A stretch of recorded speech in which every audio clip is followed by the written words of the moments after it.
orang yang benar-benar mau berorganisasi dan benar-benar dia fokus di organisasi, suatu saat saya yakin dia akan sukses.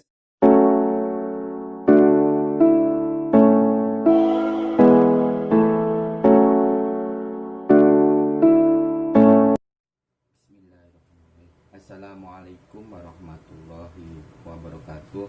Alhamdulillahirabbil alamin wa bihi nasta'in umuri dunya waddin wa alihi wa sahbihi ajmain. Pertama-tama bersyukur kita kepada Allah Subhanahu wa taala dengan mengucapkan alhamdulillahirabbil alamin. Bersolawat kita kepada Nabi kita Nabi Muhammad sallallahu alaihi wasallam dengan mengucapkan Allahumma sholli ala sayyidina Muhammad wa ala ali sayyidina Muhammad. Baik saudara-saudaraku, pada kesempatan kali ini saya akan menjelaskan tentang organisasi dan saya akan mengupas sedikit demi sedikit apa itu organisasi, dan saya mohon dukungannya kepada saudara-saudaraku yang melihat. Jangan lupa like, komen, share, dan subscribe tentunya di bawah ini. Baik, pada umumnya banyak orang-orang di luar sana tidak tahu dengan apa itu organisasi. Organisasi itu apa? Banyak yang bertanya-tanya apa organisasi. Organisasi itu kalau kita definisikan secara sederhana saja, yaitu organisasi sebuah wadah yang atau sekumpulan orang atau kelompok orang yang mempunyai tujuan yang sama. Contoh, di situ ada sekumpulan orang yang mempunyai tujuan yang sama dan ada aturan, itu bisa dikatakan organisasi. Ada yang mengatakan organisasi itu hanya untuk kaum mahasiswa. Bukan, sangat bukan sekali. Organisasi itu bisa kita ada organisasi namanya organisasi internal dan ada organisasi eksternal. Kita akan bahas satu persatu di situ. Yang pertama kan tadi pengertian organisasi yang sangat sederhana, yaitu suatu wadah yang memiliki suatu wadah yang di dalamnya itu ada sekelompok orang yang memiliki tujuan yang sama. Kenapa harus memiliki sekelompok orang itu harus memiliki tujuan yang sama? Karena kalau tujuannya tidak sama di setiap individual orang, kita di dalam organisasi, tetapi kita tidak mempunyai tujuan yang sama, mungkin organisasi itu nggak akan bertahan lama kalau seperti itu. Dan kalau kita kupas, apa sih pentingnya di organisasi itu? Apa sih pentingnya berorganisasi itu?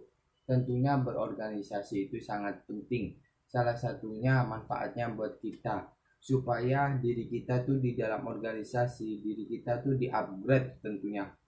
Enggak di situ saja, di dalam organisasi kita diajarkan sebuah proses, sebuah perjuangan, semuanya di situ di organisasi.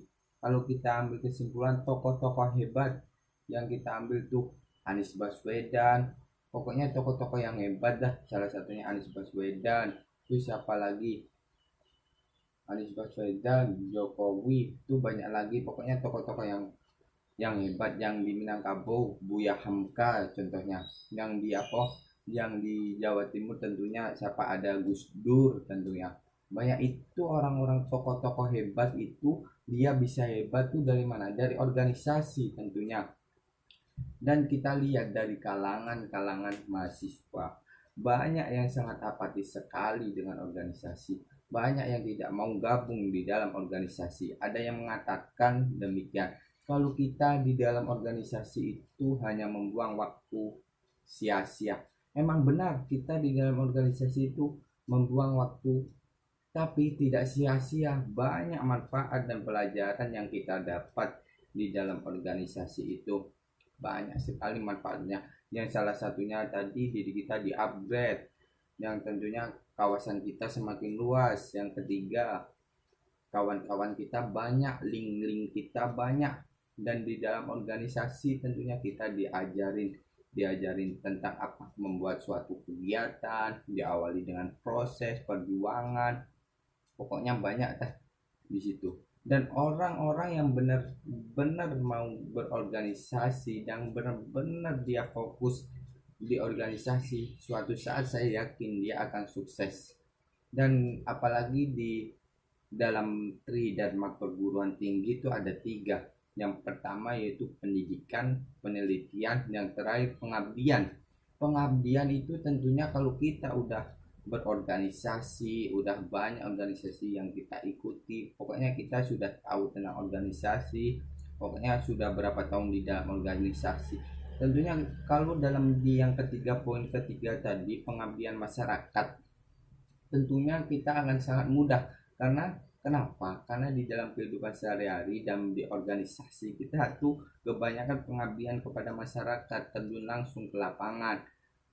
Dan kita lihat kalau anak-anak yang tidak berorganisasi itu ya akademiknya pintar, pendidikannya pintar, tetapi ketika dia turun di lapangan dia tidak tahu apa-apa, seperti orang bodoh hanya diam di lapangan, dan dia banyak ilmunya di sini tetapi di lapangan dia tidak bisa. Dan di dalam organisasi tentunya kalau di tingkatan yang internal di mahasiswa tentunya ada BEM, ada HIMA, ada HIMATA, terus ada organisasi baik, banyak pokoknya yang di dalam organisasi itu. Yang apalagi yang di dalam, kan yang tadi yang di dalam, yang di eksternal, yang di luar kampus yaitu ada HMI, PMII, KNPI, PMI, Pemuda Muslim Indonesia, banyak pokoknya. Itu semua organisasi itu tujuannya sama. Dia itu tentunya organisasi itu akan baik buat kita. Semua organisasi itu baik. Gak ada yang nama organisasi itu baik. Karena yang saya ambil dari sebuah yang saya ceritakan tadi, tidak ada tokoh-tokoh hebat yang tidak berorganisasi. Semua tokoh-tokoh hebat itu berorganisasi dan dia diciptakan di dalam organisasi. Di dalam organisasi kita tentunya diajarkan sebuah kepemimpinan. Contohnya dalam suatu kegiatan kita di situ diajarkan sebuah perjuangan, sebuah proses. Salah satunya kita bisa dijadikan sebuah pemimpin. Kita membuat acara kita jadi jadi panitia. Kita diberi tanggung jawab di situ, apalagi kita jadi ketua panitia. Nah, itu tanggungannya sangat berat sekali. Kita membuat kegiatan, kita mengundang orang-orang banyak. Tugas kita sebagai pemimpin itu gimana menggerakkan orang-orang itu, panitia yang di bawah kita itu, supaya acara yang kita angkat itu bisa lancar tentunya.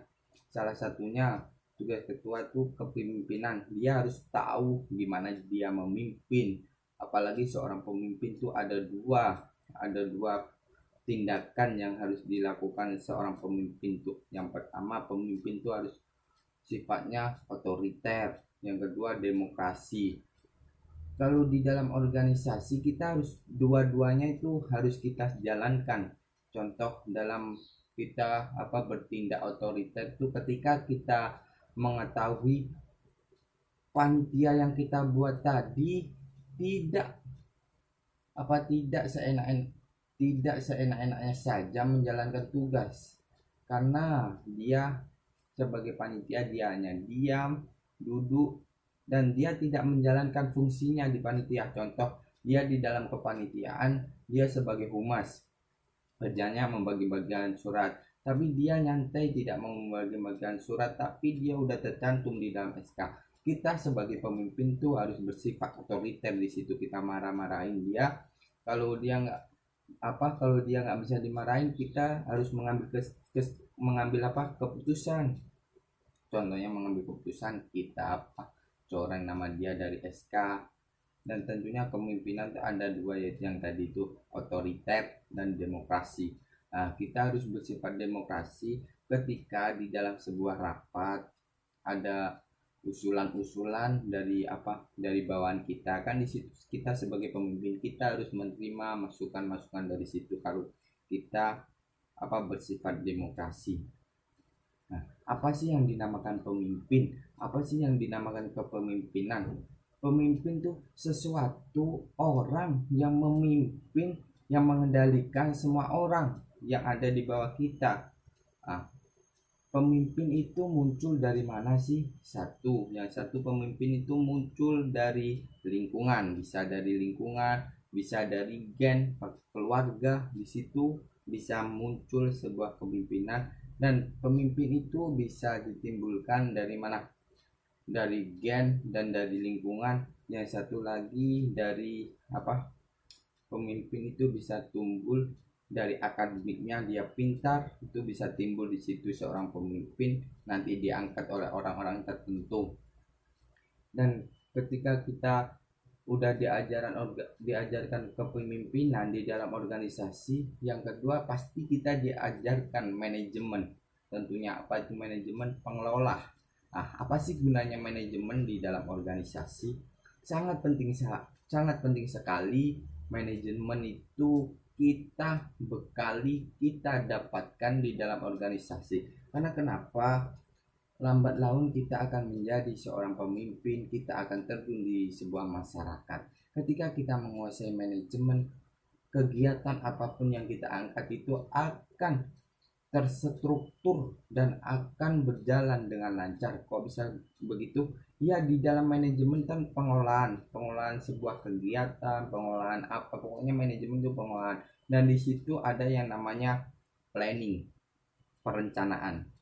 Di dalam kita melakukan kegiatan, tentunya kita harus ada perencanaan dulu. Kita kumpulkan panitia-panitia itu, kita rencanakan apa sih kegiatan yang akan kita angkat, apa yang nanti kegiatan itu bisa membuat mahasiswa-mahasiswa itu tertarik dalam masuk ke dalam organisasi. Itu yang namanya perencanaan. Contoh, kita membuat seminar nasional di dalam kampus. Tentunya di situ enggak langsung kita mendirikan seminar nasional. Tentunya kita mendirikan panitia, harus ada perencanaan yang dinamakan planning tadi.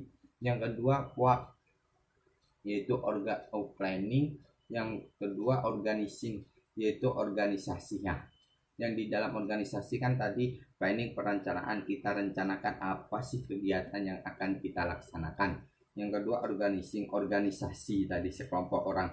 Nah, kita kumpulkan orang-orang tertentu, dan di situ nanti kita akan, habis kita rencanakan, kita kumpulkan orang-orang tersebut, nanti kita kasih tugas orang-orang tersebut supaya kegiatan itu berjalan lancar di dalam organisasi. Tentunya siapa yang menyiapkan peralatan, siapa yang menyediakan makanan. Tentunya di dalam organisasi itu sudah diajarkan. Kalau satu orang yang bergerak di dalam kegiatan itu, acara itu tidak akan selesai. Satu orang itu akan mati kalau dia bekerja dengan sendiri. Ketika ada planning, perencanaan, organizing, organisasi. Yang ketiga, actuating, yaitu actuating, kita action. Ketika kegiatan itu sudah kita rencanakan, orang-orang yang sudah kita kumpulkan, baru kita action. Kita bertugas sebagai fungsinya. Apa tugas kita di dalam panitia itu? Contoh, kita seksi konsumsi, kita harus berjalan dengan realnya konsumsi itu tugasnya apa. Kalau kita sebagai moderator, tentu kita duduk di meja moderator, tugasnya apa. Tentunya di situ kita dilatih. Yang ketika kita sudah action di dalam acara itu. Dan terakhir, controlling. Seorang pemimpin harus bisa mengontrol. Kita kontrol kegiatan-kegiatan tersebut, apakah orang-orang panitia-panitia tersebut orang-orang panitia-panitia tersebut bekerja dengan fungsinya, bertugas dengan apa yang di dalam SK. Contoh, sebagai sisi konsumsi, apakah dia bertugas dengan sisi konsumsi. Di situ kita kontrol. Sebuah pemimpin di situ harus bisa mengontrol. Di situ tentunya manajemen ini tidak hanya bisa kita kerjakan atau bisa kita dapatkan untuk melakukan sebuah kegiatan. Bukan itu saja, bisa kita lakukan untuk pembangunan, untuk semua yang turun ke lapangan itu bisa kita gunakan ilmu manajemen tadi. Di dalam perusahaan kita bisa kita gunakan manajemen tadi, yang 4 tadi: planning, organizing, actuating, dan controlling. Bisa kita lakukan di situ. Setelah kita manajemen udah, baru kita akan dilatih belajar lagi tentunya dengan organizing. Nah, di mana di situ yang pertama tadi kita bahas organisasi itu apa. Nah, setelah itu banyak sekali pokoknya di dalam organisasi itu ilmu-ilmu yang kita dapat. Itu pembahasan kita kali ini tentang organisasi. Apa sih organisasi itu? Nah, yang saya mau pesan kepada penonton yang melihat pada siang hari ini, marilah ikutlah di dalam organisasi, karena di dalam organisasi kita dilatih untuk cara yang berproses, tapi di dalam organisasi itu kita diajarkan mengorbankan waktu, diajarkan untuk bersabar. Pokoknya di dalam organisasi kita dilatih dan dididik dan diproses tentunya. Dan jangan kita memilih-milih organisasi, karena organisasi itu semuanya sama, akan membuat diri kita semakin aktif dan diri kita semakin terupgrade dan dinding kita banyak. Marilah kita bergabung di organisasi. Kalau kita sebagai mahasiswa, jangan kita jadi mahasiswa yang hanya kupu-kupu saja, kuliah pulang, tetapi ketika kita menjadi mahasiswa, kita harus menjadi mahasiswa aktif. Lihat, orang-orang yang berorganisasi itu banyak yang sukses suatu ketika dia tamat jadi mahasiswa, dia sudah tamat sarjana, dia akan berproses, karena di dalam Tridharma perguruan tinggi, tadi ada 3, yaitu pendidikan, penelitian, pengabdian. Ketika kita berlama di organisasi, ikut berorganisasi, yang ketiga tadi akan kita jalankan. Di dalam organisasi tersebut kita diajarkan semuanya, dan pokoknya organisasi itu untungnya banyak bagi diri kita masing-masing. Mungkin tentang organisasi itu saja yang dapat kami sampaikan. Bila taufik wal hidayah, wassalamualaikum warahmatullahi wabarakatuh.